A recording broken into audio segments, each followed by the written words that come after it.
एक कफन चोर का वाकया जो हर नए दफनाए गए मुर्दे का कफन चुरा लिया करता था। एक रात उसके साथ कब्रिस्तान में क्या मामला पेश आया, आइए जानते हैं। प्यारे दोस्तों, जिन लोगों ने हमारे चैनल को सब्सक्राइब नहीं किया वो हमारे चैनल को सब्सक्राइब कर लें और चैनल पर मौजूद घंटी के बटन को दबा लें ताकि हमारे लेटेस्ट अपडेट्स नोटिफिकेशंस के जरिए आपको हासिल हों।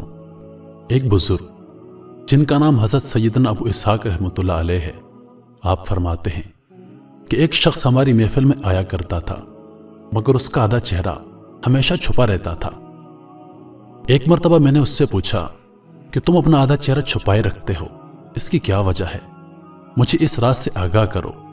उसने कहा कि अगर आप अमान अता फरमाएं तो मैं अपना मामला बताता हूं। मैंने कहा कि बताओ असल मामला क्या है। इजाजत मिलने पर उसने अपनी दास्तान इबरत कुछ इस तरह सुनाई। उसने कहा कि मैं कफन चोर था। मैंने कई कब्रों से कफन चुराए। जब भी किसी नई कब्र के मुतालिक मालूम होता तो फौरन वहां पहुंचकर कफन चुरा लाता। एक मर्तबा एक औरत का इंतकाल हुआ। जब उसे दफना दिया गया तो मैं रात को कब्रिस्तान पहुंचा और कब्र खोदना शुरू कर दी। जब ईंटें हटाकर कफन की एक चादर निकाली और दूसरी चादर खींचने लगा तो अचानक उस औरत के बेजान जिस्म ने हरकत की और चादर को थाम लिया। मैंने कहा, तुम्हारा क्या ख्याल है, तुम मुझ पर गालिब आ जाओगी? ऐसा हरगिज नहीं हो सकता। यह कहकर मैं घुटनों के बल बैठ गया और पूरी कुव्वत से कफन खींचने लगा। यह कायक उस औरत ने एक जोरदार थप्पड़ मेरे चेहरे पर मारा। दर्द की शिद्दत से मैं बेकरार हो गया और मेरे चेहरे पर बहुत ज्यादा जलन होने लगी। यह कहकर उस कफन चोर ने अपने चेहरे से कपड़ा हटाया तो उसके गाल पर उंगलियों के निशान बिल्कुल वाज़ेह थे। मैंने कहा कि अच्छा, फिर क्या हुआ? उसने कहा, फिर मैंने चादर वापस उस औरत पर डाल दी और जल्दी जल्दी कब्र पर मिट्टी डालकर बराबर कर दिया और पुख्ता इरादा कर लिया कि जब तक जिंदा रहूंगा कभी भी कफन नहीं चुराऊंगा। अल्लाह मेरे साबका गुनाहों को माफ फरमाए और मुझे तौबा पर इस्तकामत अता फरमाए। हजरत सैयदना अबू इसहाक रहमतुल्लाह अलैह फरमाते हैं, उस कफन चोर का सारा वाकया लिखकर मैंने हजरत सैयदना अबू औजारी रहमतुल्लाह अलैह की तरफ रवाना किया। उन्होंने यह जवाब लिखकर भेजा कि तेरा भला हो, उससे पूछ कि जो मुसलमान किबला रू दफनाए गए थे क्या सबके चेहरे किबला की तरफ थे या किबला से फिर चुके थे। मैंने कफन चोर से पूछा तो इसने कहा कि मैंने जिन लोगों के कफन चुराए उनमें से अक्सर के चेहरे किबला से फिर चुके थे।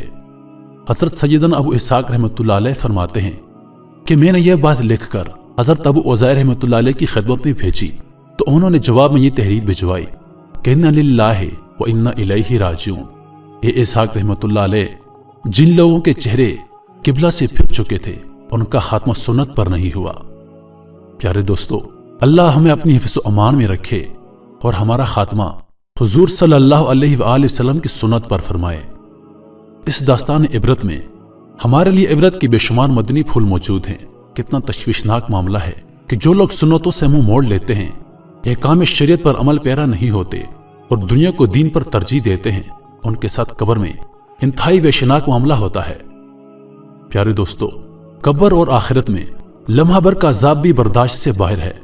हमारे नाजुक जिस्म जन्म की भड़कती हुई आग जो दिलों तक पहुंचने वाली है उसका मुकाबला नहीं कर सकते। अगर इसी तरह गफलत भरी जिंदगी गुजारते रहे और इसी हालत में मौत आ गई तो बहुत जिल्लत और रसवाई और दर्दनाक अज़ाब का सामना करना पड़ेगा। मेरे मोहतरम अजीजों, झटपट अपने गुनाहों से तौबा कर लीजिए और रो रो कर अल्लाह ताला से माफी मांग लीजिए। मोमिनों पर रहम करम फरमाने वाले नबी करीम सल्लल्लाहु अलैहि वसल्लम की सुन्नतों को अपने दामन से वाबस्ता कर लीजिए।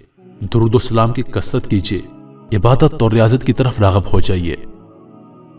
अल्लाह पाक हम सब कुछ समझने और नेक अमाल करने की तौफीक अता फरमाए।